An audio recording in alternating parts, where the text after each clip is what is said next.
अभी पार्ट 1 में क्या था बच्चों कि एक तरफ तो हम लोग पढ़ेंगे ग्रेविटेशन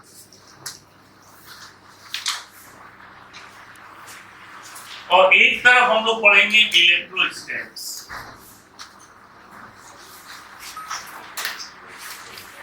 ये 11th का चैप्टर है और ये 12th। और अगर हम ऐसे पढ़ेंगे तो दोनों चीजें कंप्लीट हो जाएंगी, दोनों ही चीजें, एक से डबल चैप्टर का आपको फायदा मिलेगा। ठीक है। ग्रेविटेशन में सबसे पहला पॉइंट मैंने पढ़ाया था कि अगर दो पॉइंट मासेस, मेरी बात बच्चा समझना, दो पॉइंट मासेस कैसे होने चाहिए? Point masses. हर बार जब आपको पढ़ाता हूं तो बताता हूं ये चीज, पॉइंट मासेस होनी जरूरी है। m1 m2 एक दूसरे से बहुत छोटी डिस्टेंस पे रखने चाहिए।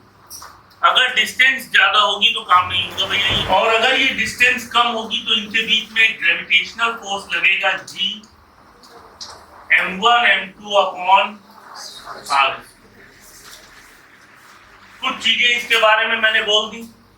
पहली, ये इस दुनिया का सबसे वीकेस्ट फोर्स है। दूसरी, बहुत छोटी दूरी पे लगता है तो इसको कहते हैं शॉर्ट रेंज फोर्स। दूरी बढ़ाओगे तो लगभग ये खत्म हो जाता है। तीसरा, सिर्फ अट्रैक्शन होता है, कभी रिपल्शन नहीं होता। मासेस आपस में सिर्फ और सिर्फ अट्रैक्ट करते हैं, कभी रिपेल नहीं करेंगे। और चौथा, ओनली पॉइंट मासेस पे लगता है। ये इसके चार कैरेक्टरिस्टिक हो गए। सबसे कमजोर फोर्स, सबसे वीक फोर्स, सबसे कम दूरी पे लगने वाला फोर्स। दूरी बढ़ाओगे तो ये फोर्स कम होता जाएगा और जरा सी ज्यादा कर दोगे तो ये फोर्स पूरा खत्म हो जाएगा, वैनिश हो जाएगा, बिल्कुल आउट। यहां पे क्या होता है? दो चार्जेस होते हैं और वो भी कैसे होते हैं? Point charges. लेकिन अब की बात, दूरी कुछ भी हो सकती है। यहाँ पे दूरी कम होनी थी, यहाँ पे दूरी कुछ भी हो सकती है। तो यहाँ फोर्स का फॉर्मूला होता है, इसको इलेक्ट्रोस्टैटिक फोर्स, इसको ग्रेविटेशनल फोर्स। इसका फॉर्मूला होता है K Q1 Q2 upon R square. अब इसके बारे में, ये वीकेस्ट फोर्स था, ये स्ट्रॉन्गेस्ट फोर्स है। दूसरा, ये शॉर्ट रेंज फोर्स है, ये लॉन्ग रेंज फोर्स है। कितनी भी दूरी कर दो ये कुछ ना कुछ लगता ही रहेगा। ओनली अट्रैक्शन, यहाँ अट्रैक्शन रिपल्शन दोनों।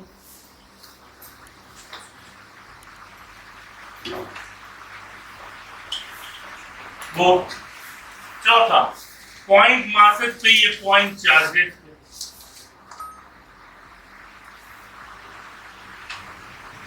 फर्क क्या है?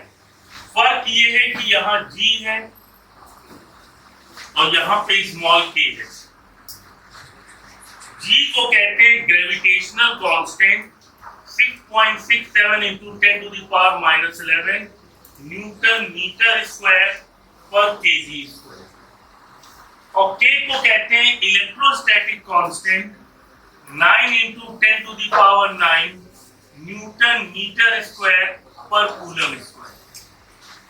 ये दोनों की वैल्यूज है। सिंपल सी बात देखिए। अब इससे हम क्या सीखे? जनरली बच्चा सिर्फ एक फॉर्मूला सीखा कि Fg होता है G m1 m2 upon r square, Fe होता है K Q1 Q2 upon r square. पर हम ये सीखे कि जहां कहीं भी मास होता है वहां पे अगर हम चार्ज कर दें तो इलेक्ट्रोस्टैटिक्स हो जाएगी। जहां कहीं भी कैपिटल G होता है वहां पे स्मॉल k कर दें तो वही फॉर्मूला किसका कन्वर्ट हो जाएगा? इलेक्ट्रोस्टैटिक्स। तो mass equivalent to charge, G equivalent to K। आप अगर इनको पलट दें तो दोनों चैप्टर साथ साथ कवर हो जाएंगे। अब कितना स्ट्रॉन्ग कितना वीक होता है उसको आप ऐसे समझ सकते हैं कि फॉर 2 इलेक्ट्रॉन्स, अगर 2 इलेक्ट्रॉन्स रख दें तो इनके बीच का इलेक्ट्रोस्टैटिक फोर्स ग्रेविटेशनल फोर्स से लगभग 10 की पावर 43 टाइम्स बड़ा होता है। और अगर एक इलेक्ट्रॉन और एक प्रोटॉन ले लें तो उसमें इलेक्ट्रोस्टैटिक फोर्स ग्रेविटेशनल फोर्स से 10 की पावर 40 टाइम्स बड़ा होता है। यही दोनों पूछे जाते हैं। बाकी अगर कुछ और आए तो मैंने निकालने का तरीका आपको बताया। एक बार ये फॉर्मूला लगाइए, यहाँ उन दोनों के मास रख दीजिए, आर मत रखिए। एक बार ये फॉर्मूला लगाइए, दोनों के चार्ज रख दीजिए, दोनों को डिवाइड करेंगे तो आर स्क्वायर कैंसिल हो जाएगा और उसमें जितने भी वैल्यूज हो उनको हटा दीजिए, सिर्फ 10 की पावर ले लीजिए, आपका आंसर आ जाएगा। सिर्फ 10 की पावर लीजिए, बाकी वैल्यूज छोड़ दीजिए। जैसे वैल्यू है 6.6 × 10 to the power -27, तो 6.6 छोड़ दीजिए, 10 की पावर -27 ले लीजिए, तो आपकी ये वैल्यूज आ जाएगी। ये सिर्फ इसलिए आपको बताया कि पता चले ये कितना स्ट्रॉन्ग है, ये कितना वीक है। ये जितनी भी चीज हम बोल रहे हैं वो अर्थ में बोल रहे हैं। अब देखिए,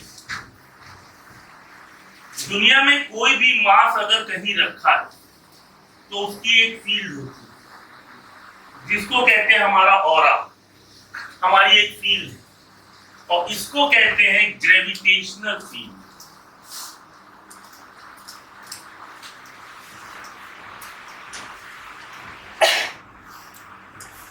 इसी तरीके से बच्चों, अगर कहीं पे कोई चार्ज रखा है तो उसके चारों ओर उसकी भी फील्ड होगी, उस चार्ज का ऑरा, तो इसको कहेंगे electric field.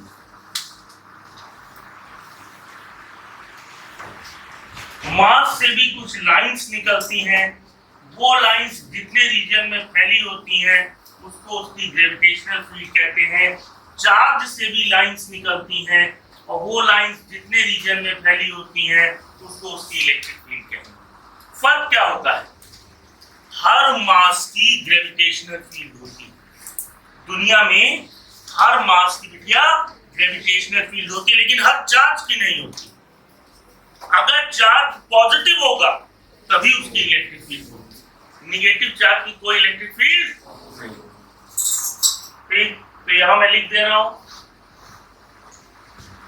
Only positive charge तभी इलेक्ट्रिक फील्ड होगी। फॉर एवरी मास, दुनिया में कैसा भी मास हो, टेढ़ा मेढ़ा उल्टा पुल्टा कैसा भी हो, सबकी कुछ ना कुछ ग्रेविटेशनल फील्ड होगी।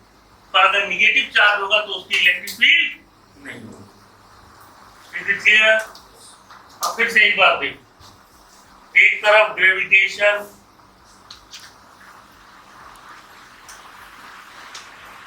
एक तरफ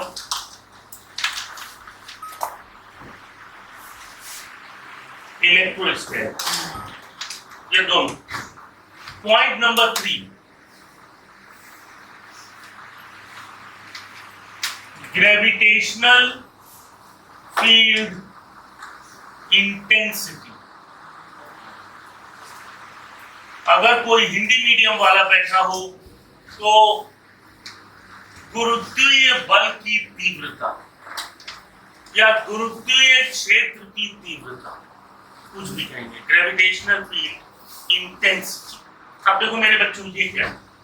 ये एक मास रखा है बड़ा, ये उसकी फील्ड है। आप अगर उस फील्ड के अंदर आएंगे तो आपका मास ये छोटा सा,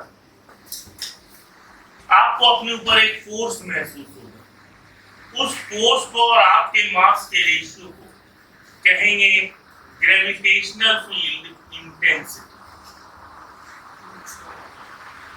किसी भी ग्रेविटेशनल फील्ड के अंदर किसी मास पे लगने वाला बल, मेरी ग्रेविटेशनल फील्ड में आप बैठे हैं तो आप पे जो इस समय फोर्स लग रहा है वो फोर्स है मेरी ग्रेविटेशनल फील्ड इंटेंसिटी। जितना ज्यादा फोर्स होगा उतनी मेरी ग्रेविटेशनल फील्ड में इंटेंसिटी होगी। तो यूनिट क्या हो गई? यूनिट हो गई न्यूटन पर केजी। और अगर इसको सॉल्व करोगे तो एक फॉर्मूला और आएगा, अर्थ के रिस्पेक्ट में G_ME/RE²।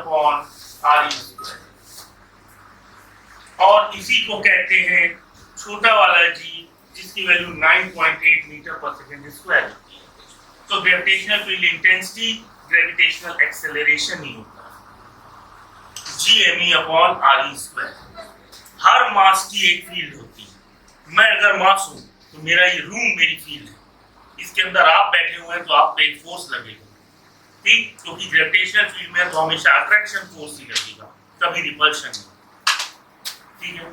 Only attraction force will work. अगर इलेक्ट्रोस्टैटिक फील्ड में होते या इलेक्ट्रिक फील्ड में तो दो तरह के फोर्स लग सकते थे, अट्रैक्शन और रिपल्शन बोथ। यहां पे सिर्फ अट्रैक्शन फोर्स लगेगा। फॉर्मूला F/m, Fg लिख दीजिए। सॉल्व करेंगे Gme/re²। re क्या है? रेडियस ऑफ अर्थ, me क्या है? मास ऑफ अर्थ, इसी को स्मॉल g कहते हैं।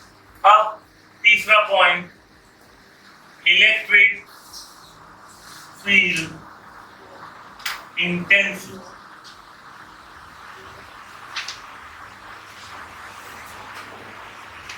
ये देखिए एक चार्ज है, ये उसकी फील्ड, इस फील्ड में एक दूसरा चार्ज आया। अब इसको अपने ऊपर फोर्स महसूस होगा, लेकिन दो तरह का, अट्रैक्शन रिपल्शन बोथ, कोई भी लग सकता है उसमें से, पर यहां पे सिर्फ अट्रैक्शन फोर्स। यहां लिखे दे रहे ओनली अट्रैक्शन फोर्स, यहां अट्रैक्शन और रिपल्शन।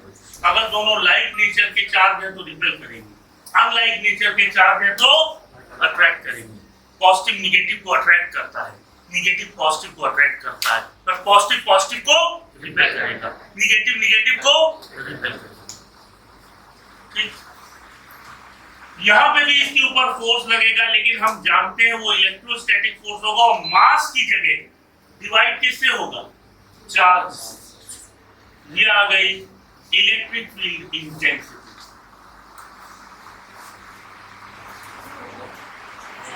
अब इसको अगर सॉल्व करेंगे तो आएगा Q/R। इसकी यूनिट न्यूटन पर कूलम। देख लीजिए ध्यान से,